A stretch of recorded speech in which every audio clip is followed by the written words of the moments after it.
This is facing the wrong way. Oh my gosh. There we go. Hey everybody, welcome to episode number 15 of the Life His Way podcast. My name is Charlie. Let's go. I'm McCain. All right, okay, I actually go now? I don't know what you're going to do. Okay, I'll actually go. What's up, everybody? We are episode 15, Life His Way podcast. Let's go. You want to do our introductions again, or we want to just flow with it? I am Charlie Craig. There we go. We have award winner Charlie Craig here with us today. Let's go. That was awesome. Let's go. He's got the award. You can't see it on the camera. It's just right here. Sitting here. I said, you can't bring this again today. We see him walking around with it all the time. Take it everywhere I go. Right. You know? I'm going to tie a chain around it so I can attach it to me. Just wear it. Well, today will be a good one. We're going to kind of do a kind of a full year recap of FCA. Recap. Kind of some highlights, some things that we liked a lot, and places that we want to make some additions for next year. Yeah. So 2025, 2026 FCA recap. When you think about this year for FCA, what's one word that comes to your mind? I would say forward would Hey, be like the first thing that came to my mind. There's just, I feel like this year for me, I took, so many steps forward in my faith. Yeah. And I would say I could see that from the outside for a lot of other people in our community. I think there's so many different things that we did, not only in just the FCA nights, but like things we'll talk about, like Bible studies and discipleship and things like that. That I'd say for me this year, I would say forward. Just the year that I've grown the most in my faith was this year, and a lot of that attributes to what we do here. Hey, so praise God. I would say that would be the word for me. How about you? Mine is established. Let's go. I feel like this year, kind of piggybacking on forward, that I feel like this year really got established on campus. Hey, FCA is here, legit. It's grown. A good percentage of the athletic body here is a part of it. Yep. I feel like year 1 and 2 was a lot of building, a lot of introductions, a lot of invitations, and hey, this is what this is, and this is what this can look like. And I feel like this was the year of where just really, came to what we were building. We're seeing the fruit of it. Yeah. I think it's the first fruits. Yeah. Not that the other years weren't fruitful; they were very fruitful. But this year is like, man, this is just what we do here at Georgia State. This is the part of the program. Yeah. And Yeah, I think we started to see like a lot of consistency, that we hadn't seen in the past years. Yes. Just kind of it becoming part of the regular week. Like everyone was planning on it. When I would ask people, are they going? It was just kind of like an obvious everyone was going to FCA. And I think we saw the numbers jump a lot. People bringing teammates. Yeah. So I think that was really, really great to see, like just a lot of consistency. Then I think, as I said before, that helped a lot of people move forward in their faith. Just being consistent and naturally around this environment, I think was really beneficial for, honestly, the athletics as a whole. I would say. Seems like it. Yeah. Let me see, what else do we have here? So when we look at this year, just kind of a recap of all the things the FCA does. The FCA obviously is more than just a Wednesday night gathering. Yeah, of course. Right. There's a lot of other things that we do. And one of the things that I really enjoy doing is team huddles. And what FCA calls huddle is basically a Bible study. Yeah. So team Bible studies is something that I've come to love. And over the past 3 years, we've seen team huddles pop up, and some fizzle out and others come. But the two that's been consistent has been football team Bible study, baseball team Bible study. Beach volleyball has gotten a Bible study going, so that's been cool to see what Coach Bella is doing and helping those girls and leading that. Nice. Trying to think who else. In the past, we've had women's soccer. We got to bring that back. This year, we had a men's soccer Bible study pop up. Awesome. On Monday nights. It's the same time we do our men's group. That's the time that they could do. So that was cool. Trying to think what else we have going on. with teams. But I think that's a good space because obviously as a team, you're pushing towards this goal of being successful in your game and your sport. Yeah. And you're training physically. And I'm thinking, man, what if we add a component of spiritual training to that? Obviously, it's optional for teammates to be a part of if they want to, but it's just another point of connection. Yeah. And I think the more a team is connected, obviously the better a team can perform, but more importantly, it's spiritual health. Yeah, 100%. Yeah. I think that translates like, pretty directly to over time to, as you take steps forward in your faith, like just your overall mental game, even while you're competing. Yeah. I think just like coming back from injury now, recently I see like the vast difference from before, getting to kind of have that long 7-8 month break where I grew in my faith a lot, and then kind of getting to see some of the fruits of that while I, am playing now. So I think that's like a huge benefit that I would say for all the teams out there, like making sure that you're spending that extra time. Also, if you do it with your teammates, like you said, like it's such a bonus. Yeah.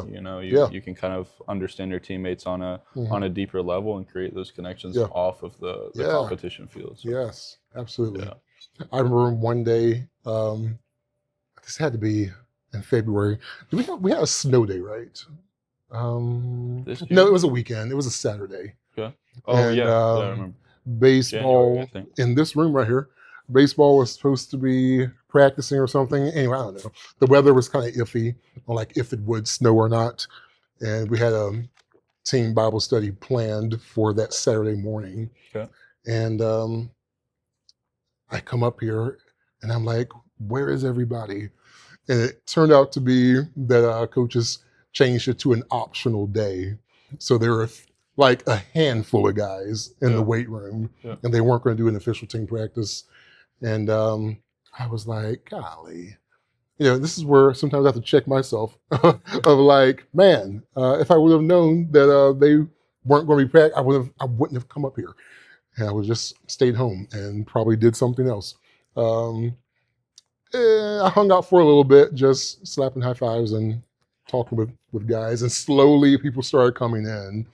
And all of a sudden, there was a good portion of the team here. And they were like, well, why don't we just go ahead and do the Bible study? Mm-hmm. And I was like, well, I'm glad I stayed.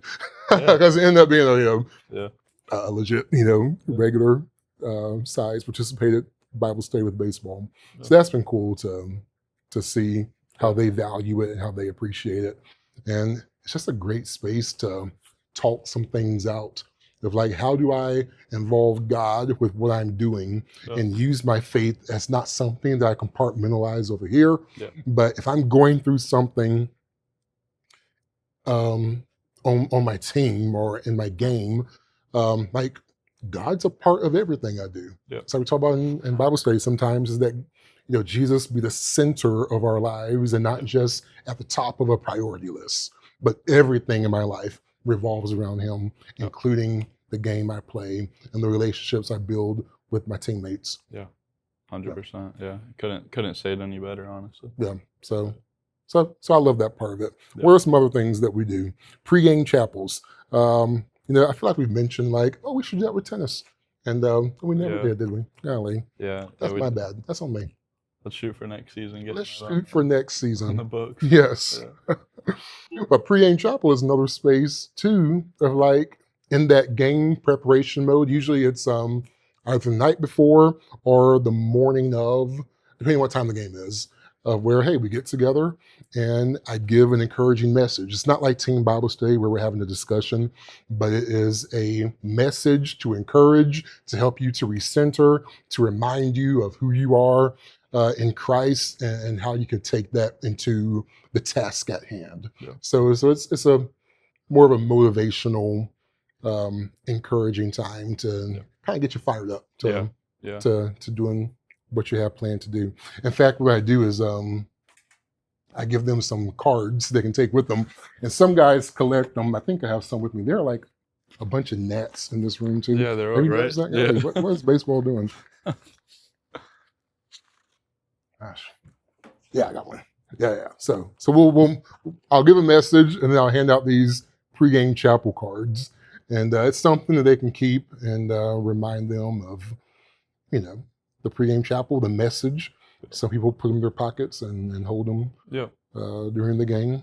And there's more guys than I knew that actually take these things and collect them. Sometimes I think to myself, I'm giving them to you so you can follow along while I talk, and they'll probably throw them away. But there's a good amount of guys that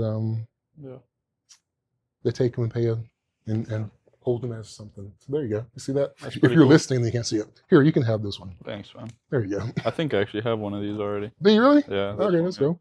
Built different, anti-fragile. That was one of my favorite ones, actually. But yeah, then also for the away trips, you do like a pregame chapel video too, right? I do. Now, sometimes if I feel like they're not watching them, I'm like, I'm not recording it. But historically, I have done that. Yeah. This year, I've done them. This might be the first week that I'm like, okay, we're gonna let y'all do your own team Bible study. I think for baseball, they did one while they were playing Coastal. Had just a team Bible study. Yeah. And they were telling me about it, and I was like, do that. Yeah. Do that. It looks like y'all are going to get more participation of that than me filming and doing the whole thing. Yeah. Yeah. So yeah. It's awesome. All right. Here's one that's actually one of my favorites. Is men's Bible study. Yeah. And that's something that you're a big part of. Yeah. Tell us about what you love about it. Yeah, I would say that's probably been, me and Arthur have been talking about so much. Shout out to Arthur. Yeah, shout out Arthur. Definitely like our, one of our favorite nights of the week, I would say. And we kind of just at the end of last semester really started to get into it super consistently. Yeah. Before we just hadn't made that a part of like our, we made a choice that every week we're going to be there. So a little in and out of them. But once we did that, I mean, I would say just like we talk so much about community, I feel like we really established like a good community in that space of just connecting with, guys from all different teams, which is important. I feel like at FCA sometimes our numbers have grown a lot, but there is kind of a flip side to that maybe you don't get to talk to everybody when you're there. There is a message portion where maybe 30, 35 minutes, you're kind of just listening. And so you don't necessarily get to connect with everybody on the level that you'd want to. And maybe some people just kind of pass by, every week. Whereas you really can lock in on those smaller group studies, and you get on that consistent schedule. And just getting in and studying the Word with other people in the community is great. But yeah, that's been like one of my favorite parts of this semester. Being there every week. So that's been awesome for us. Yeah. And it's all, discussion based, like you were saying. Yeah. So you get a chance to hear different perspectives, to talk some things out. Yeah. And it's also, because we're going, or we went through, we did Heroes of the Faith, and then kind of ended with the series of David and talked about King Saul as well. Yeah. So it's sending you on this journey where you really, because not everybody grew up in church and has all this knowledge on how to read the Bible. Who are these people that I take for granted that everybody knows who David is, or who Abraham is, or who Moses is. Yeah. And people are legit like, I've heard the name before, but I don't know what the context is and what their story is in the Bible. So it's been cool to really talk that out and to be able to, we have our format that we go by, but to have it be interactive and the friendships that I think have been built through that has been huge. For sure. Because a lot of what I heard when I first came to Georgia State was, I feel like we're just not connected as an athletic department. And I think that's a piece of the value that FCA brings to the table is that, hey, this is a space where we do bring athletes together and we get to know each other and learn each other's lives and build relationships in that kind of way. Yeah. And it just brings athletics together. Yeah. And it's something that is good. So we're not bringing them together to, do something crazy. Yeah. We're, it's healthy, godly, fun. Yeah. I would say that's a fun group. Yeah. It's always a good time. I would say, yeah, a big emphasis on like, I would say we go pretty deep into the stories that we do in the Old Testament mostly.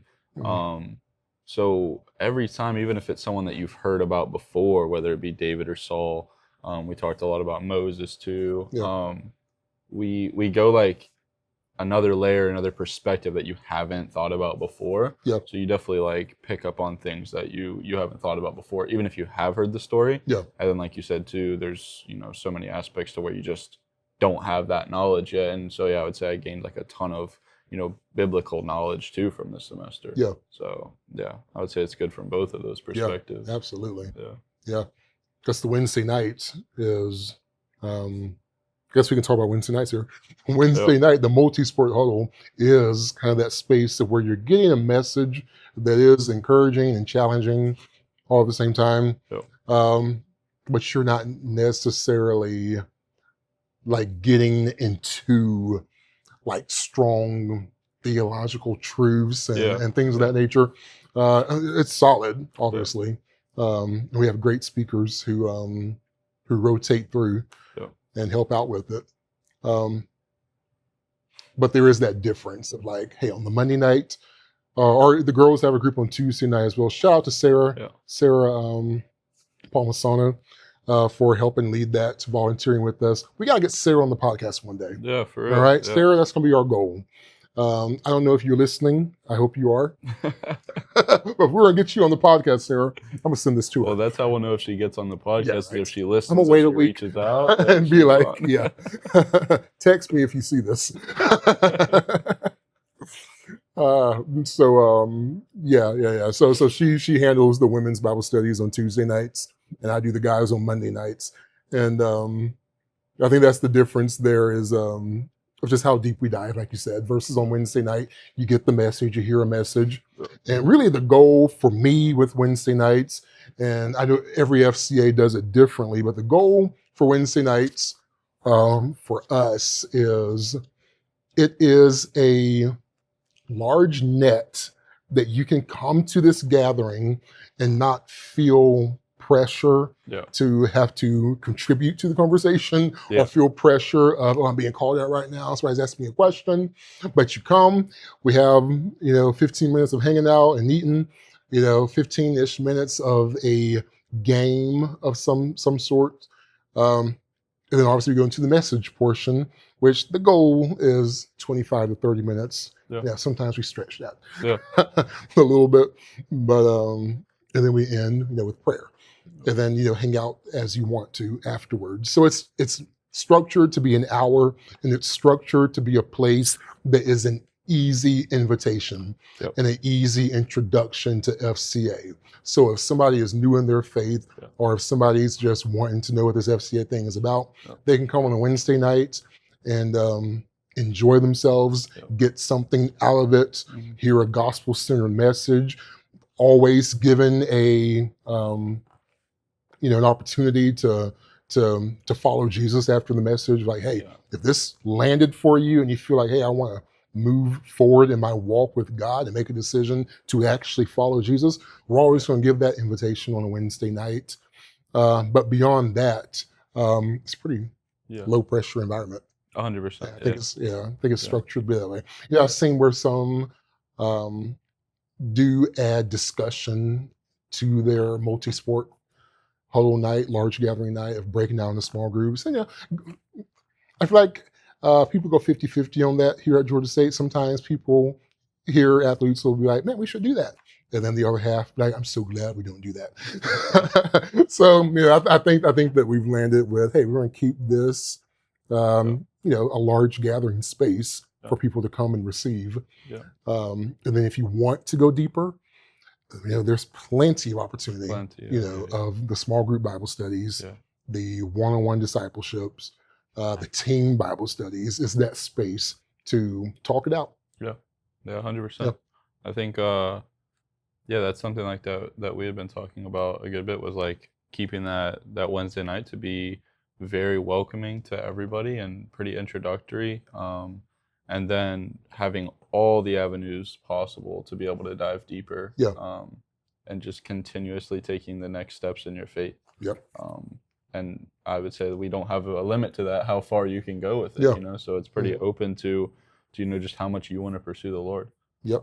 But yeah, I think you've built a space that's very, it's open to all levels of faith, and there's not really a limit to, you know, how close you can get in your relationship just through this space. Yeah, so I love Wednesday nights. Yeah. And to see how far it's it's grown over the years.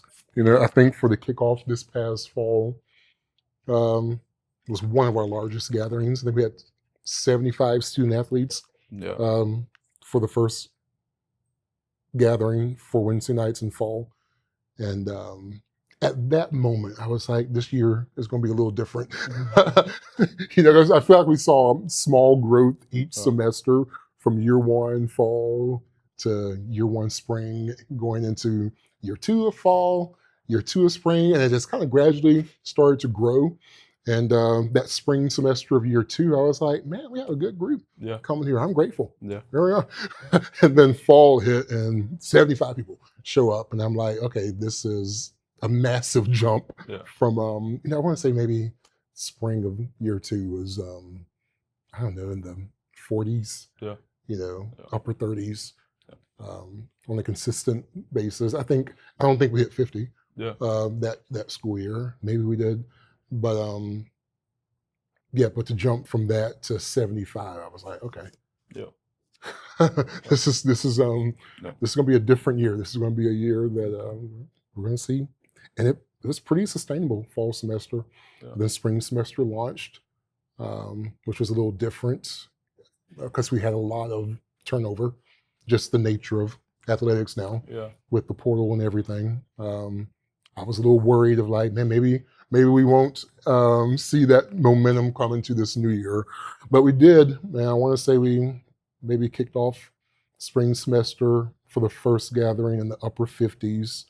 And this has never happened, but for the second gathering was larger than the first. I want to say we're in the mid 60s. Now, the reason why I say all that is because for me, the way that I measure is not necessarily by numbers, but by the impact that we're having. And the reflection of the impact that FCA is having is by how many people are coming to the stuff that we do. For sure, If it gets smaller or if people stop coming, then I'm like, okay, we're not being very impactful. So I might need to rethink some things. So I say all that to say that God's moving, first of all, and it's all by his grace that this is happening. But people are seeing value in it, and they're being ministered to, and they're seeing it as a space that's safe for them to grow, and all those things. Are there some like things? And you're a testament of that. Right? For sure. I've been going through the, you know, kind of getting more involved over time over the last 3 years. So, What I was going to ask you next was, there's some things you use and encouragement wise on, you know, on a ministry aspect to kind of maybe even despite the numbers at times or whatever it may be to stay encouraged. Yeah, I'm so glad you asked that question. We talked about this ahead of time. Don't have to tell them that. Oh, okay. Well, anyway. I'm kidding. Honesty, transparency. I wanted to be honest. I was like, I'm so glad you asked that question spontaneously. I have 5 things I want to say about it. Number one, I think for me is contextualization. And before coming to FCA, I was in church ministry and church planting and doing that for over a decade. And I think the trap that a lot of people fall into is you see somebody doing something and it's successful and you think, I just need to do what they're doing and therefore I'm going to get the same results that they're doing, which is they're doing a good thing, they're doing a good work, but you have to think they're doing what they're doing in their context. If I take and try to mirror what they're doing in my context, I may not get the same results because we have a different environment. The context to the ministry is different. So same with FCA. FCA does a great job of giving some training and all of those things like that, and I love it. And the trap that you can fall into is that man, I see what they're doing at this school with their FCA, and they're having a lot of engagement, and they're seeing, a lot of student athlete participation. I want that to be happening here. So I'm going to talk to them, call them, and they're going to tell me all the things that they do. And I'm going to implement it here and do it and expect the same results. And it's like, okay, that's a different school. Yeah. Is it fair to say that Georgia State University is unique? Very, I would say. Yeah. Yeah. I would say it's unique from most college campuses. Very, yeah. I mean, it is a very urban campus. It is right downtown in Atlanta. Whenever I go on campus, to get to the sports arena or whatever, I'm walking through the streets, through traffic, and it's integrated just within the city life. And so that is different in its own aspect. Yeah. Not to mention that the heart of athletics, which is in this building at the stadium in Summer Hill, is not directly on campus. Yeah. So that is different in the sense of, I'm not just going to be hanging out on the lawn on campus, just waiting for people to walk up. Yeah. It's like, man, so how we reach athletes has to be very intentional. Yeah, it's true. To get people to come back to this side or to come over here in the first place. Is something that you have to take into consideration. So all these things, I'm like, okay, let me talk to, when I first came here, obviously, talk to a lot of different FCA staff and to see how they do it on their campus. And let me take what makes sense in my context and implement that. And then obviously pray and ask God for wisdom and be grateful for where I'm at in my context and build based off of that versus, hey, what are you doing at Clemson? Or what are y'all doing at University of Arkansas? What are y'all doing at Georgia Tech? What are y'all doing at whatever, all these other schools?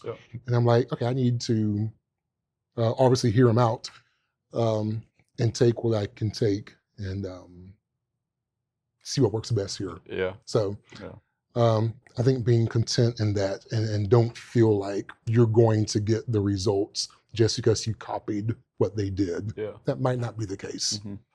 Yeah. Contextualization has been huge for me in this ministry. And sometimes people will be like, how come y'all don't do this thing? I'm like, well, it doesn't make sense here. Yeah. Where, it's a journey to get to where we're at, and we wouldn't move it, to another facility. Anyways, all sorts of things like that. Can I get you to look up a Bible verse? Yep. Proverbs 18, verse 13. I can't remember what it says, but I put it by my note and contextualization. Okay. If one gives an answer before he hears, it is his folly and shame. Yes. So if I, come here to Georgia State and decide I'm going to come up with this plan and just implement the plan and run it the way that I want to run it versus let me take some time and study this campus. Yeah. Let me take some time to get to know some athletes, coaches, administration, all the things, and see what works best. So let me take time basically to listen and learn before I take action.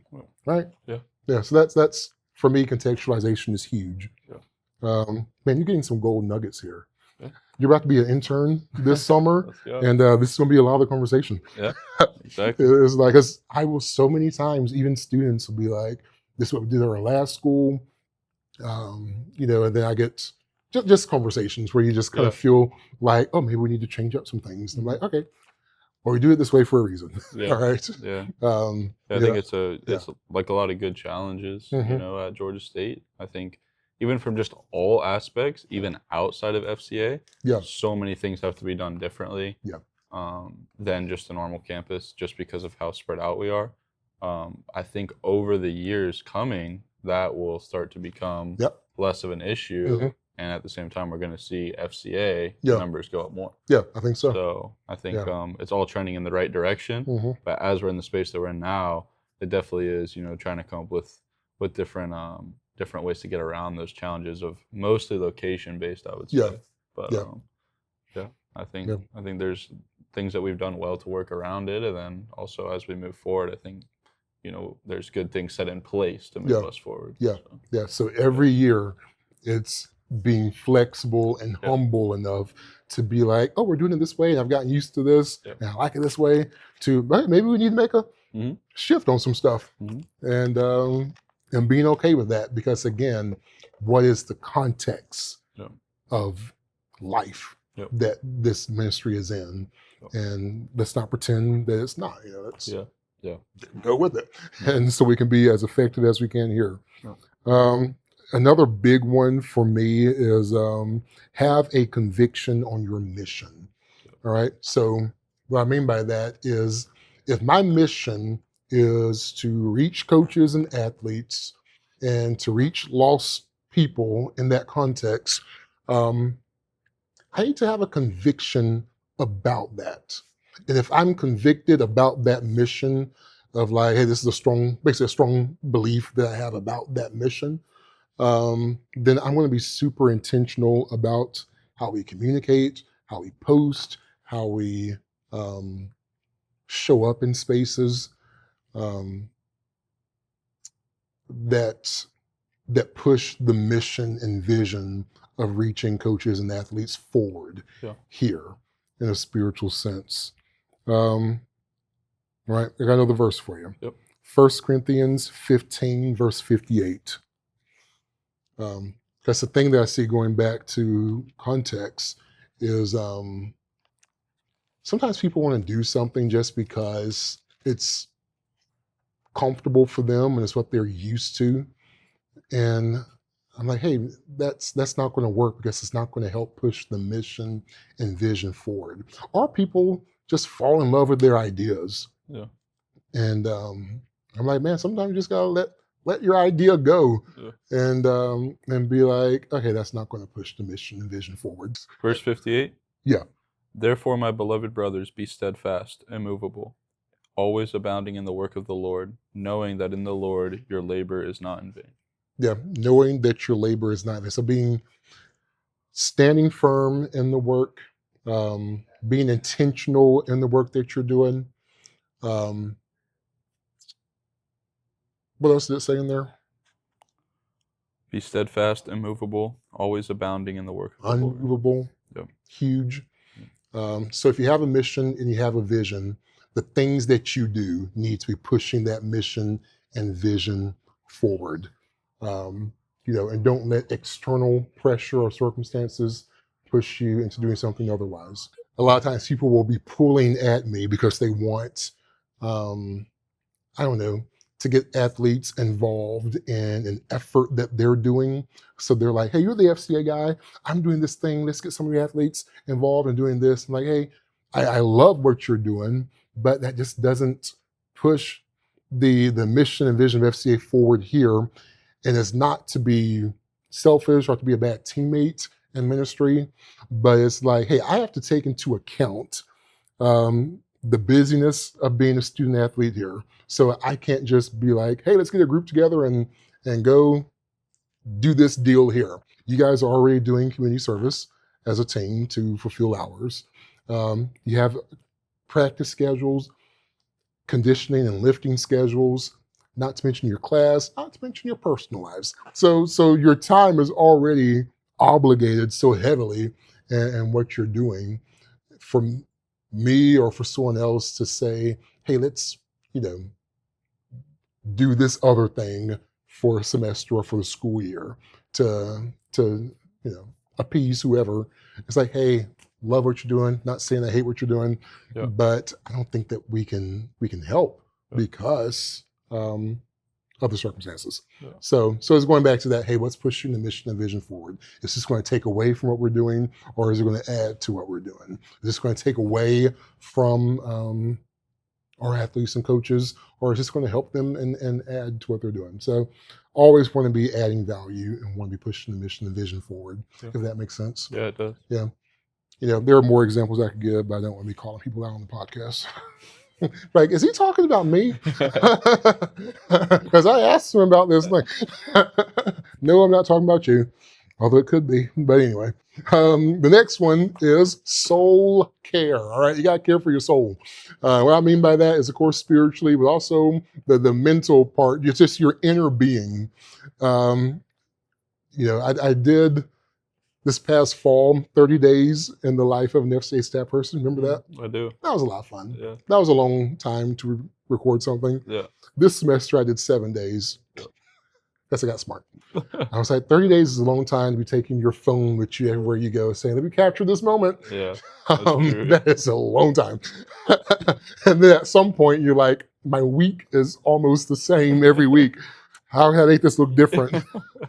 So anyway, with that being said, a lot of times people are like, man, that is a lot more involved than I thought it was for a collegiate FCA staff person. You're on the go a lot. Spring is probably the busiest season for me. Yeah. Some people think fall is because of football season, but like there's just more sports happening in the spring. Yeah. And there's more things that's just going on. So you're just always bouncing around. And if you're not careful, you hear this word burnout go around a lot, and you're like, oh, I'm burnt out. But if you're not careful, like you can go hard, but you've got to pace yourself. Yeah. And you cannot forget your spiritual disciplines. Yeah. All right. Yeah. You're like, oh, I'm in the Word because I'm preparing for a message or I'm preparing for a Bible study. You got to be in the Word for yourself just to spend time with Jesus. Yeah. And not forget that, hey, I am a human being who is in need of God's grace and God's power for myself, and not just be pouring out all the time, but I've got to be poured into. So I've got to have godly community. I've got to be plugged in at church. I've got to be in the Word for myself. I got to be in prayer for myself. I've got to be having time of worship for myself. All of these things, if you're not careful, you confuse doing God's work for your relationship with God, and it's not the same thing. Yeah. My relationship with God and serving in ministry, my service is fueled from my relationship with God, if that makes sense. Yeah. And if this relationship with God isn't right, and I'm not resting and Sabbathing, which is something that I've got to do better at. Mm-hmm. If I'm not doing that, then I'm going to be doing the work and doing the serving and doing the ministry. And all of a sudden I'm like, I'm exhausted. Yeah. I'm tired. I don't know if I can do this anymore. The pressure, nobody appreciates me. Oh, I got to raise this amount of money. Oh, like, hey, you got to have a relationship with God that's pouring into you, relationship with God's people that's pouring into you so that you can serve out of your overflow and not be serving out of a deficit. And that is huge. So big. Mark chapter 6, verse 31. This is a good verse. This is Jesus speaking right here. And he's talking to his disciples. And the context of this is we've been doing a lot of work. We've been doing a lot of ministering. Okay. And he said to them, come away by yourselves to a desolate place and rest a while. For many were coming and going, and they had no leisure even to eat. Yeah. So they're ministering. And this is Jesus. And Jesus is like, hey, let's take a break. Let's take a break. Let's eat some food and get some rest and catch up on, because I mean, this is a physical body. And Jesus is God who came from heaven to earth and living the human experience. And if the example that he sets is you need to take a break every so often, then maybe I need to listen to this and take a break every so often. What are your thoughts? Yeah, I agree 100%. I would say with anything, like you feel like you're in the middle of your season as an athlete, or maybe you're at work, whatever it may be, and things get really busy. I think busyness is like one of the angles of the enemy. Just I've been so busy recently, I haven't been able to pray. I've been so busy recently, I haven't been able to, get in the Word. Like you said, those other daily disciplines, I've just been so busy. And I think, there's certain necessities that do need to be tended to, but making sure that you fit in that time for your Sabbath, things like that are really important. And then for, my age, I think before we're getting into the workforce, is where is all your time of your busyness spending? Like I had to do a big internal I'm feeling really busy. Where is that time going to? I'm like, yeah, maybe I need to delete TikTok. Maybe I need to get off of the Instagram. Maybe I need to do some of that and take my hours from those things and put it into some eternal things, right? Some eternal reward, which is going to be, just a much better reward overall for my daily life too. Now I don't feel as busy. Now I feel more fulfilled, So kind of like going through that process, when you do feel busy, like, are there some things that I can, kind of cut off here that I don't need? But then if you're not able to do that, like you said, taking the Sabbath consistently and fitting that in. Yes. It's really important. Yeah. It's huge. Oh, it's so huge. So take care of your soul. Yeah. I just hate whenever I'm talking to other ministers, whatever context they're in with ministry, and having that feeling of, I don't know if I can keep doing this. It is taking a toll on the family. It's taking a toll on me. And got to be intentional. And for me, it's difficult because I really enjoy what I do, and I enjoy supporting you guys and girls, and being at stuff a lot. And sometimes I'll have to say, okay, I'm going to be intentional about scheduling my week and scheduling my weekend. And if I have to miss a game or miss a practice somewhere, then I'm like, okay, I'm gonna have to miss this one. Yeah. But they know I love them, and they know that I'll be there at some point. Yeah. The big one is baseball and softball series, because we play on Friday, Saturday, Sunday. And like, okay, maybe I don't go to the Sunday one. Yeah. Or maybe I don't go to the Saturday one. Yeah. And take some time to myself to recoup. So that happened this past weekend for baseball, and we were playing Old Dominion, and I went to part of the game on Friday and took Saturday. Something came up. I was out of town Saturday, and Sunday rolled around, and I was like, you know what? I'm just going to take today too. Yeah. And they ended up having like a really awesome game. And I was like, of course, of course, y'all had an awesome game towards the end there. Whenever I decided I'm gonna take today off, I'm gonna get some rest then. That's a trade-off. Oh gosh, I was like, come on, man! My guy Cole hit a grand slam to tie the game. I was like, and then Wills McGinnis wins the game with a walk-off home run. So I'm like, great, I missed that. Yep. Well, I think there's going to be a lot more that you're going to be at. So yeah, but I missed that moment. But I'm sticking with it. You gotta be healthy and soul care. All right, next one is don't force it. Ecclesiastes 3:41. If you want to look that one up. Yep. And the big one for me is not feeling like you have to make something happen. And a big part of this role is taking initiative and getting things started and building relationships. But I also have to have peace that, hey, if somebody is not interested in the ministry, or somebody's not moving forward in their spiritual journey because of their decisions, then I'm not going to try to be the Messiah in their life and be like, no, I'm not stopping until your walk with God looks the way that it needs to look. It's like, no, people have to make their own decisions. Yeah. And I'm not called to be the hero of the story, because we already have a hero. Yeah. And his name is Jesus. And he does a better job at heroing than I do. Yeah. Is that a word? Yeah. It is today. Okay. He has made everything beautiful in its time. Also, he has put eternity into man's heart, yet so that he cannot find out what God has done from the beginning to the end. Yep. So key part of that for me is he has made everything beautiful in its time. And a lot of times we want to go into a situation, go into a relationship and reach a team or get something going and get something started. And it's like, man, maybe the timing just isn't right. Yeah. And if I trust God like I say that I do, then I'm going to trust that in its time, this thing is going to come to pass. Yeah. Whatever that looks like. Yeah. It was like, man, I don't have any traction going on with this team. I feel like FCA doesn't have any presence here.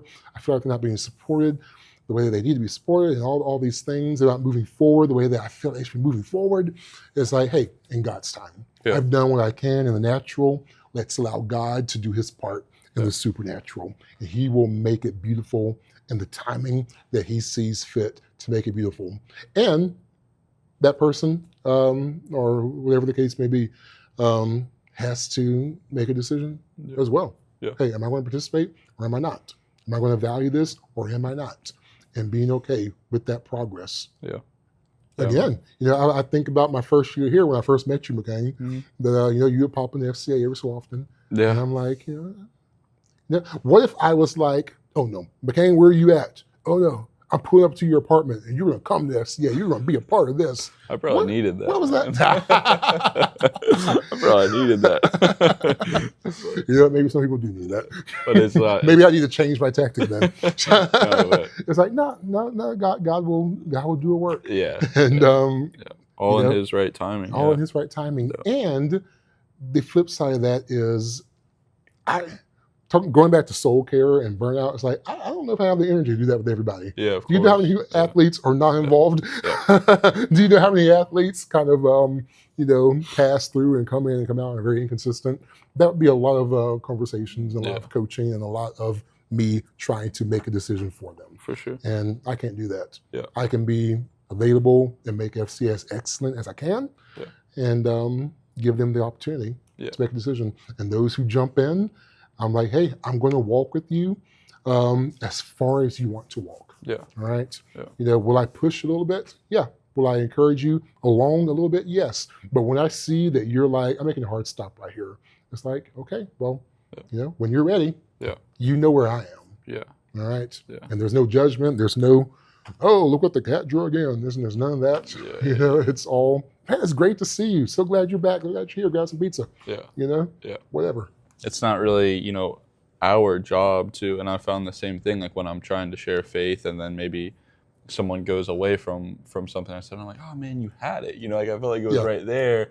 But it's like, it's our job to like, you always hear plant the seed. And then it's what the Holy Spirit does from there is he convicts, he guides, he speaks in his ways to them, reveals himself in different ways. It's from that point on, you're kind of there as a, kind of a teammate for them in the walk, not really like the judgment or the conviction for them. Yeah. I think like understanding your role individually in the process is important. You don't, try to overstretch yourself when that's not really in your capability to do so. Yep. Like I've got to know my role. Right. Got to know my role. Yeah. And let God play his role, and I be faithful at playing the role that he's commissioned me to play. Yeah. And being okay with that. And I also find too, one last thing on that is that, when you're trying to bring someone along in their faith sometimes and you're trying to take the control of that situation, a lot of times you're trying to pull them along quicker than what they're actually ready for. Yes. And it's such a gradual journey, right, over our entire lives. So like in what timing that they go on, you can help out as they seek more, but for you to necessarily like pull someone along, it's going to lead to disappointment on your end, because it needs to happen in their time and when they feel real conviction and, the Lord reveals himself to them. Yep, very much. So. And I'm not going to go very deep in this, but a lot of that points to insecurity on the pursuing end of like, I want them to be walking with God and participating and doing all this stuff. And it's like, why do I want it more for them than they want it for themselves? Yeah.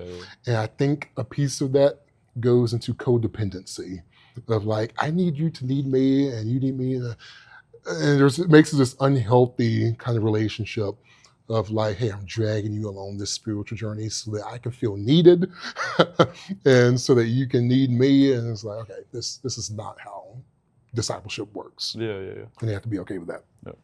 All right, my last one right here is, a lot of times we say love God, love people, and I'm 100% on board with that. But it's also got to have the perspective from me is love God, love self, and love people. And this goes to Matthew chapter 22, verses 37 through 39, if you want to look at that for me. Matthew? Yep, Matthew 22, verses 37 through 39. And it's where Jesus gives he mentions the greatest commandment and the second being like it. It's like, man, gotta have love for God.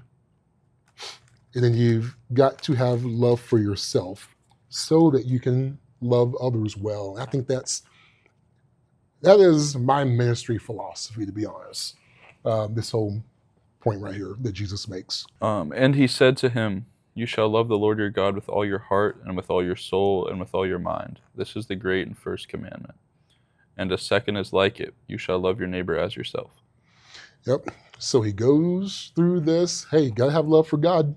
You got to love God with everything that you have. And you got to love your neighbor. How? As you love yourself. So if my relationship with God is off, then my relationship with myself is going to be off. And if my relationship with myself is going to be off, then my relationship with others is going to be off. So this whole thing works in a healthy, godly freedom cycle or rotation here of like love God, love self, love others. So do I see myself the way that God sees me? And if I have healthy relationship with God, I'm going to have healthy relationship and view of myself. Not like some selfish, weird kind of a thing, but just I see myself the way that God sees me. Yeah. And if I can see myself that way, then I can treat other people and see them the way that God sees them as well. So that's my ministry strategy, to be honest, is that point that Jesus makes in Matthew 22. Yep. If this thing is going to be healthy and that God has, given me stewardship over, then my relationship with God has to be healthy so that we don't make ministry about me and my vision, how I think things need to be progressing and the pace that I want them to go. It's like, no, this is a God thing and this is a people thing, all right? Yeah. And I've got to love people, all right? When it comes to fundraising, I've got to have a viewpoint of I love people. When it comes to ministering, I've got to have a viewpoint of I love people. When it comes to whatever, every aspect of this ministry, it's because we're trying to reach people because God loves people, God loves me, and I love people, and I love God, and that's how it works. Yeah. And it takes pressure off of me. It gives me a healthy perspective of I don't get mad when things don't just go exactly my way. I might get frustrated. and I have to go and check myself and say, okay, love God, love for self, love for people. These people are really peopling right now. They really peopling right now. But help me, Lord. Yeah. That's awesome. Yeah. What are some special events that we had this year that stuck out to you the most? Some special events that stuck out to me the most. That fall kickoff was huge. Just seeing man, this year's gonna be different. And then within that fall semester, having that night where we had some guys share their testimony in kind of a panel style. Thought that was awesome. I think it's always good for peers to hear from their peers of their journey with God and walking with God. You sharing your testimony this past spring, that was huge. That was a fun night. That was big. That was. I just think it was so important for people, in your peer group to be able to be like, hey, this is how faith works in real life. This is how it works in real life. What else? This in fall we had a baseball family luncheon, and that's always super cool to do because it's a space. As I minister so much with baseball and with football as well, and baseball we're able to do that in the fall preseason, and it's able to put some names with some faces, and been spending all that time with the guys, and then to get to know their parents and provide lunch for them. And honestly, to use it as a vision casting, fundraising piece of, hey, this is what FCA is about. If you value it and you want to see it moving forward, then give towards it. And giving people that opportunity. It's another contextualization thing of okay, I don't do banquets, but maybe we can do small gatherings here and there of connecting with families and being able to tell them about the ministry and how they can keep it going and keep it afloat. So that was cool. And just meet a lot of special people doing that. Big one, the baptism night that we did for the last FCA gathering here at the stadium. That was big.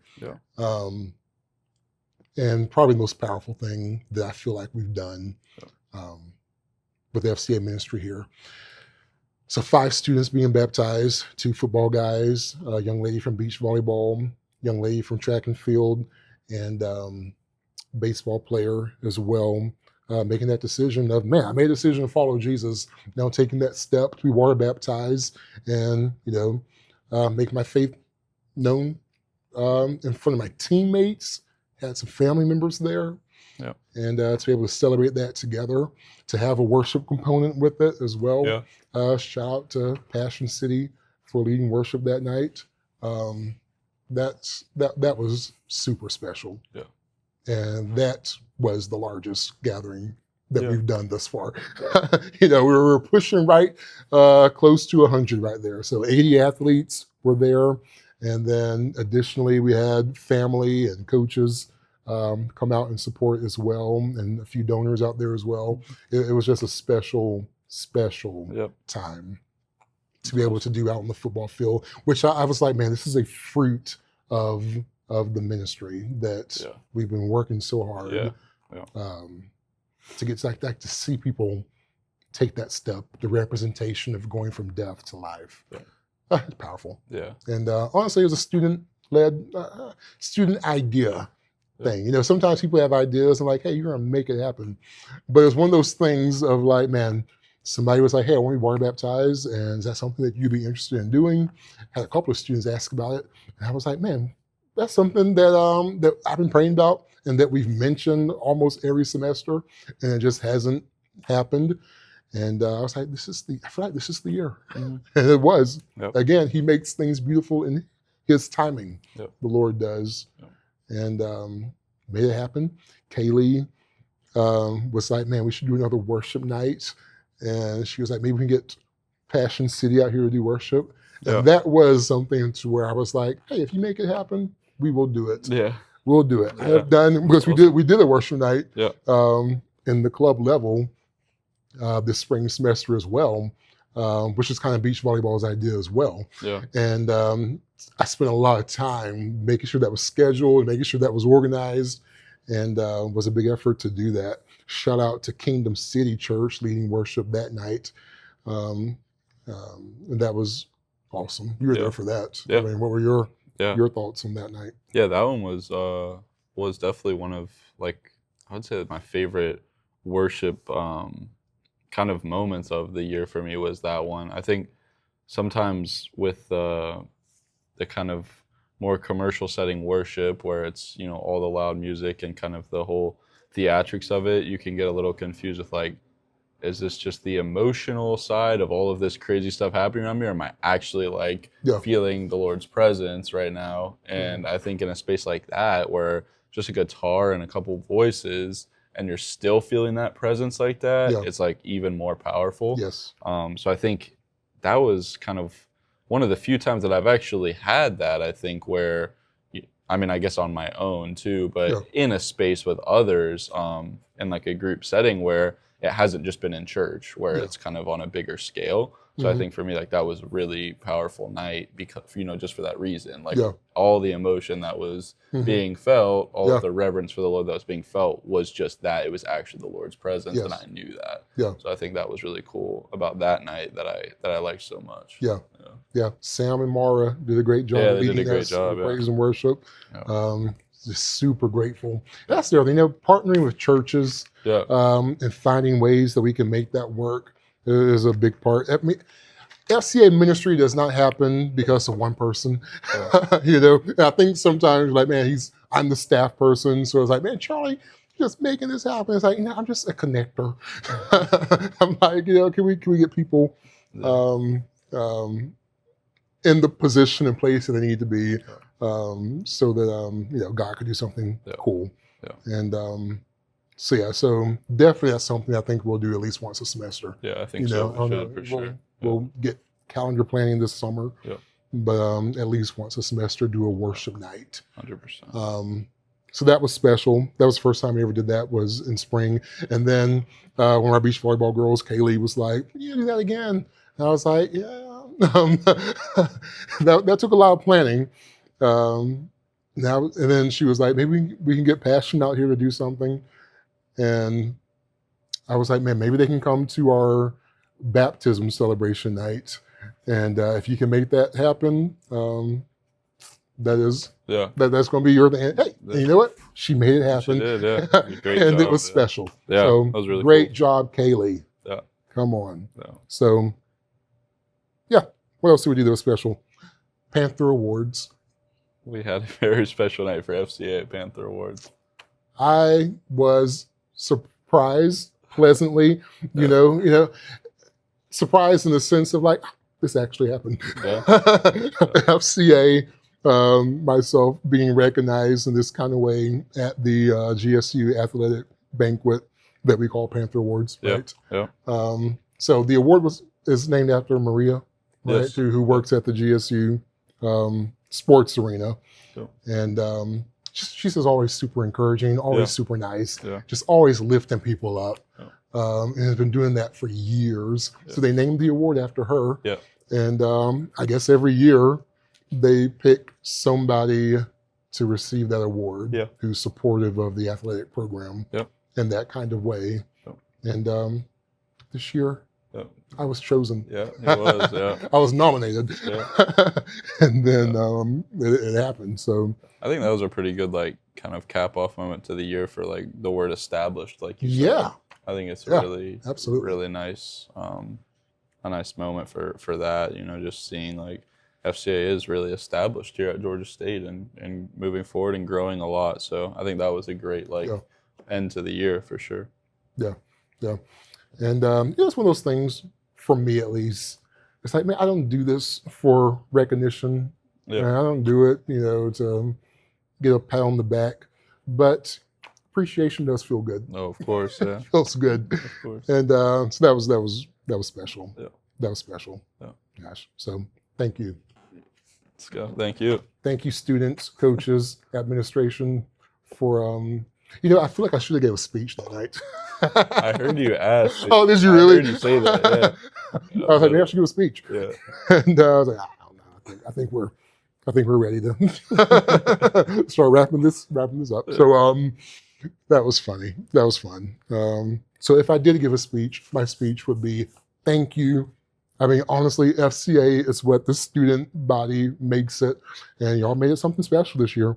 Your dedication, your devotion, and your participation, is what makes this happen. And I'm grateful to be able to help create that space and to be able to be a resource and provide resources that point people in the right direction when it comes to their walk with the Lord. Yeah, exactly. So I love what I do, whether I get a trophy or not. Yeah. But I am going to hang that thing up. Should. Be in my bio. Yeah. 2026 recipient of the Maria Award. So cool stuff. Yeah, really good stuff. So what are some goals that we have coming up for next year that we're looking at? Goals.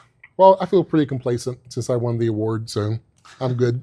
We're good now. I'm good. FCA Georgia State's done. We're settled. This is the best it's going to get, so we might as well stop here. No. I am a goal person, and I think that speaking about all those encouraging points that we're just talking about, is I have to sometimes pace myself and be like, hey, this is a journey. Yeah. And it's always something that's evolving because people don't stay in college forever, obviously. So it's always rotating. Yeah. And as it grows and as we adjust, so are the people who are involved. Yeah. But it's been cool to see how God is sustaining. So I would say a big goal for me is I want to do a better job at caring for our coaches. And we talk about having all these team Bible studies and discipleship groups and Wednesday nights, and we got to have a space for coaches. At some point, we've got to get that going, of whether it's coaches Bible studies, more intentional conversations. I feel like I'm always chopping it up with coaches and trying to give them an encouraging word here or there. Yeah. And obviously being present, I think, helps a lot as well, because some teams are better supported than others. just when it comes to attention and fan base and whatnot. So doing a better job of, okay, how can we help coaches on their spiritual journey? How can I be more available to coaches in a more intentional way? Mm-hmm. So yeah, that's a big part. Yeah, I think that's a good one. Yeah. What's one that you have? Yeah, I think one that kind of goes like hand in hand in that with us getting a lot of new coaches is, as you know, kind of some of the teams that we haven't seen a lot of, I guess, numbers with in the past, like hopefully getting them more involved too. That's kind of going to make our reach be even more, and going to see a lot of those like number goals go up from that too. Just I feel like there's a couple areas where we haven't had much attendance, you know, where hopefully that'll change in the next year. Yep. There are 2 teams that I would qualify as being unreached, and then there are 2 other teams to where I qualify as not being as engaged. And there are several reasons for that, but I think, hey, we gotta break the barrier. Yeah, it's a good goal. And get them invited and involved and feel like they're a part. And not that they're, don't want them to feel like they're in a silo and isolated in their own little world. But hey, we're an athletic department. We're an athletic team. And this is a space where if you're like, I don't feel connected, I'm like, hey, well, this is an opportunity to be connected. Best place to get connected. All right. It just is. So being intentional about reaching these unreached teams and having those conversations and being as present as possible and making sure that if someone or if a team is not heavily engaged in FCA, that it's not because I'm not present or I'm not making the invitation, but it's because, okay, you're choosing not to be a part. Which is obviously your decision to make. But it's not going to be because, wow, I don't even know who Charlie is. What is FCA? It's not going to be because of that. All right, you're going to know the FCA exists, and that I'm here to support you. I think another big goal is fundraising. Is that this ministry is funded through donations. That it's not through the school, it's not through the government. It's people in churches and businesses who say, I believe in what you're doing and I want to see that continue to happen. And in order for it to continue to happen, then it needs to be funded. So engaging more donors, engaging more churches, engaging more businesses, and building those relationships and telling the story. So using social media, but not just social media, but also sitting down in front of people, in front of families, to say, hey, this is what's happening, and it doesn't happen if people don't support it. And at the end of the day, that's what it is. And God has done some incredible miracles to see FCA at Georgia State funded and to stay afloat and to be progressing in that kind of way. But we're ending this school year and preparing for a new school year. And with the new school year means that, that year's funding is coming to an end. So to get people re-engaged and to continue giving is a big part. So of course. And I think things like testimony nights, the baptism night, those are now things that, all of you guys who do donate can actually see, like, this is what you're donating to, right? Like a kid went from death to life, like because of, what God is doing through this program. And so I think if you're able to see that, it's just like, when you get involved in that way, you're directly pushing that for the next group of freshmen that come into Georgia State, the next group of transfers, right? Like your donation sets all of that up. It makes all of that happen. So it's, it's a vital part of this. It's huge, And I think going back to the testimony, all of that is a testament, obviously, of the ministry that's happening and that it's being impactful and it's effective. Because I used to think, before I started working for FCA, I would think of FCA as like, it's a safe space for good kids to go and hang out. And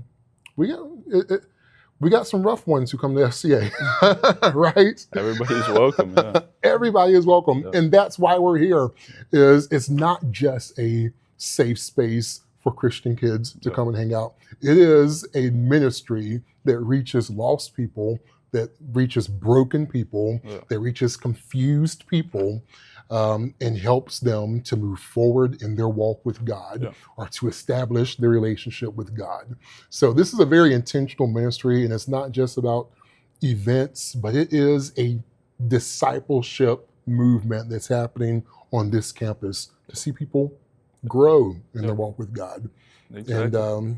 And guys who are and girls who are afar off can be like, oh, I can have a relationship with God for myself. This isn't just for a particular demographic. But this is for everybody and anybody.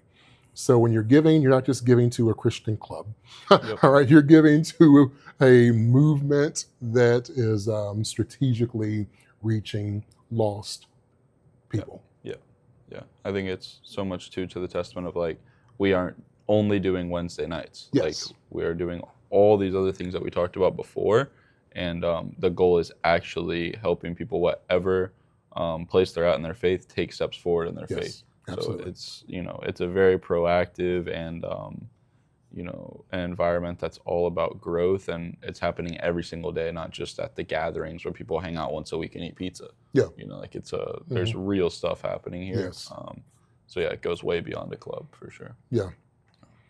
And if I could tell you the conversations, the one-on-one conversations that too, that I have with students and the things they're walking through, I would be willing to bet that you would be like, sir, keep doing what you're doing. It's just, if you're going to give towards something that makes a difference. Yeah. It's been my perspective. Yeah. It's really difficult for me to give to a place personally because I give.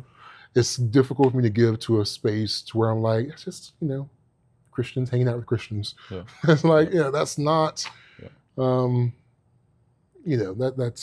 anyway, we get the point. Yeah. Right? 100%. Yes. So, all right, another thing, speaking of that, is the discipleship journey. I want to make it more clear in these upcoming semesters of just what those practical next steps can be for people in their walk with God, and maybe provide more resources for people to do it in community, but also be able to take next steps in their time alone with the Lord. Yeah, that's a big one actually. Yeah, huge. So, I want to resource people. Yep.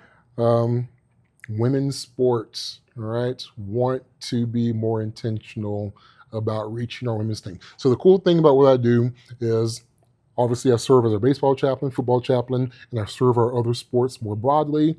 Obviously, you guys see me out there at the tennis court as well, and at these other sporting spaces. But obviously, I'm a guy, right? Yep. And I'm not just going to be strolling through, all the spaces that are be having particular conversations with female athletes.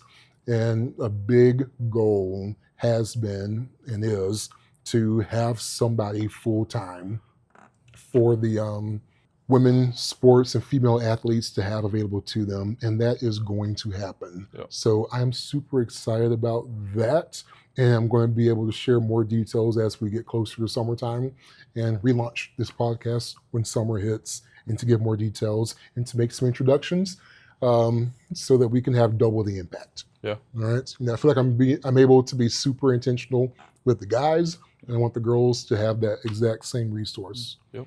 Right. And one more goal for me is student leadership. Yeah.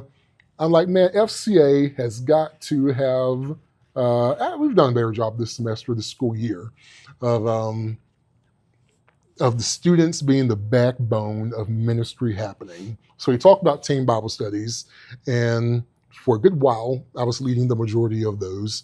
And now I'm like, okay, I get these students, again, going back to discipleship journey, I get students and you guys taking the responsibility of that, of peers leading their peers in those kind of spaces. They're like, man, we're going to get together as a team ourselves and talk about the Word and be in the Word. Even when it comes to the Wednesday night gatherings of like, hey, student leadership has got to be the backbone of making Wednesday nights happen. Obviously, I'll be a resource, provide speakers, and keep the vision intentional and moving forward what that needs to be. But if students decide, hey, I'm not going to set up, then it's not going to be set up. Yeah.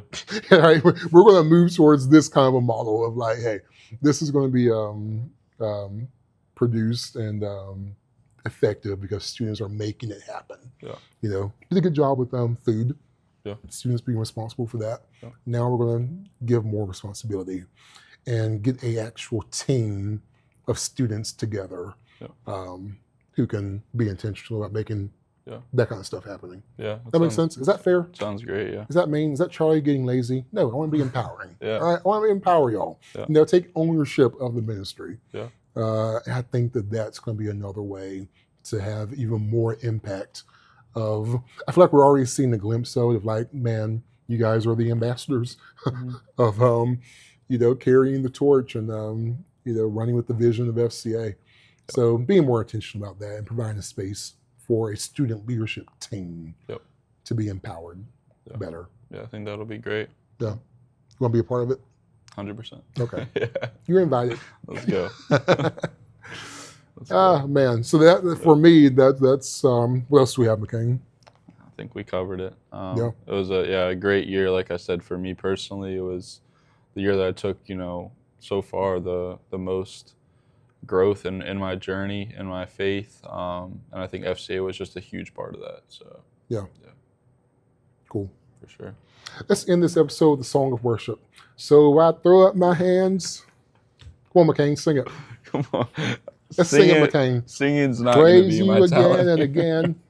Come on. I'm not going to be the student worship team. I'm going to be the student leadership team. That's all that I have is a disobedient. Well, thank you everybody for watching. It was a great year, and we're going to be starting back up with the podcast in the summer, right? We'll do a summer series, so we'll see you then. Summer series. Maybe we'll have some guests. Let's go. Uh-oh. It's a surprise. Thank you, guys.